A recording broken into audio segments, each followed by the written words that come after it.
Good day, Pagadian, panibagong araw, panibagong installation mga kaibigan. May natapos pala kami na nagpakabit ng KCY dashcam mga kaibigan na F24 ang variant. Ayan po mga kaibigan. Ang unit pala ni sir ay isang Toyota Avanza. Ayan po mga kaibigan. Ito pala ay may ADAS at BSD na po ito, monitoring, intelligence driving, blind spot monitoring po. Ayan po ang KCY na dashcam. Ito po ay 4K plus 1080p resolution po na video. Kaya po ang linaw nito po. Kahit sa gabi, malinaw po ito. Ang front po niya ay 4K. Ang front camera at ang 1080p ay sa rear camera sa likod.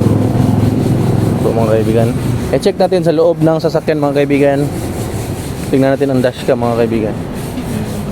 Ayan po. Ito po ang dashcam mga kaibigan. Nilagay namin sa center mirror mga kaibigan. Ayan po. Naka dual cam yan or split mode. Ayan po. At saka ito ang front and ang back. I-swipe natin. Ayan. Reverse lang.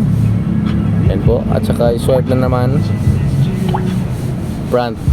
Alright. Tapos nag-record yan mga kaibigan. Basta mag driving record at saka naka-on. Automatic yan. Ayan po ang linaw mga kaibigan. Pwede nyo ma-adjust mga kaibigan. Ganyan lang i-drag. Ayan po. Alright. Paras din dito mga kaibigan. Ayan, reverse. Pwede na ang brightness mga kaibigan. Pahinaan nyo mga kaibigan kung sa gabi silawan kayo. Ayan po. I-drag lang sa right side. Ayan po. Alright po mga kaibigan. Ang ganda po ito. Ang nakagandahan ito mga kaibigan, mayroon siyang parking guard.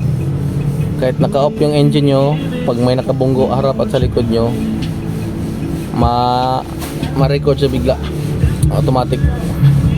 Yan po for the safety po. Okay po, salamat.